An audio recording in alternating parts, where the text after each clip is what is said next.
अस्सलाम वालेकुम दोस्तों, सब तो पहले ईद मुबारक। ਅੱਜ ਵੱਡੀ ਈਦ ਦਾ ਦਿਨ ਆ। ਸਾਰੇ ਮੁਸਲਮਾਨਾਂ ਨੂੰ ਦਿਲ ਦੀਆਂ ਡੂੰਘੀਆਂ ਥਾਵਾਂ ਤੋਂ ਈਦ ਮੁਬਾਰਕ। ਗੋਸ਼ਤ ਖਾਣਾ ਤੁਸੀਂ ਫਿਰ ਪਰੇਸ਼ਾਨ ਹੋਣਾ। ਦੋ ਗੱਲਾਂ ਜ਼ਿਹਨ 'ਚ ਰੱਖ ਲਓ, ਦੋ ਨੁਸਖੇ ਦੱਸਣ ਲੱਗਾ, ਦੋ ਸੂਰਤਾਂ ਸਮਝ ਲਓ। ਤੁਸੀਂ ਗੋਸ਼ਤ ਖਾਦਾ, ਪੇਟ ਫੁੱਲ ਗਿਆ, ਪੇਟ ਬੰਦ ਹੋ ਗਿਆ, ਮਿਹਦਾ ਬੰਦ ਹੋ ਗਿਆ, ਤੇ ਫਿਰ ਇੱਥੇ ਤੁਸੀਂ ਕੀ ਕਰਨਾ?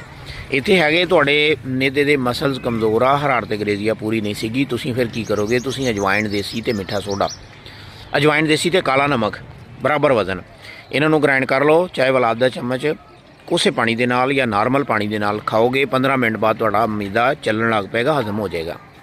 ਦੂਸਰੀ ਸੂਰਤ, ਤੁਸੀਂ ਖਾਣਾ ਖਾ ਲਿਆ, ਖਾਣਾ ਖਾਣ ਤੋਂ ਬਾਅਦ ਜਨਾਬੇ ਵਾਲੀ ਤੇਜ਼ਾਬੀਅਤ ਵੱਧ ਗਈ, ਇੱਕਦਮ ਮੂੰਹ 'ਚੋਂ ਤੇਜ਼ਾਬ ਆਉਣਾ ਸ਼ੁਰੂ ਹੋ ਗਿਆ, ਖੱਟੇ ਖੱਟੇ ਡਕਾਰ ਆਉਣੇ ਸ਼ੁਰੂ ਹੋ ਗਏ, ਅਤੇ ਜਨਾਬੇ ਵਾਲੀ ਬਵਾਸੀਰ, ਸਿਰ ਦਰਦ, ਬਲੱਡ ਪ੍ਰੈਸ਼ਰ ਹਾਈ।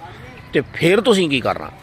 ਫਿਰ ਤੁਸੀਂ ਇਹ ਕਰਨਾ, ਕਚਰੀ ਅਤੇ ਮਿੱਠਾ ਸੋਡਾ ਜਾਂ ਸੌਂਫ ਅਤੇ ਮਿੱਠਾ ਸੋਡਾ, ਇਹ ਤੁਸੀਂ ਦੋ ਚੀਜ਼ਾਂ ਬਰਾਬਰ ਵਜ਼ਨ ਗ੍ਰਾਇੰਡ ਕਰ ਲਓ। ਚਾਹੇ ਵਾਲਾ ਅੱਧਾ ਚਮਚ ਪਾਣੀ ਦੇ ਨਾਲ ਲੈਣਾ, 15 ਮਿੰਟਾਂ ਬਾਅਦ ਇਨਸ਼ਾ ਅੱਲਾਹ ਤਾਲਾ ਤੁਹਾਡਾ ਮਿਹਦਾ ਚੱਲ ਜਾਏਗਾ।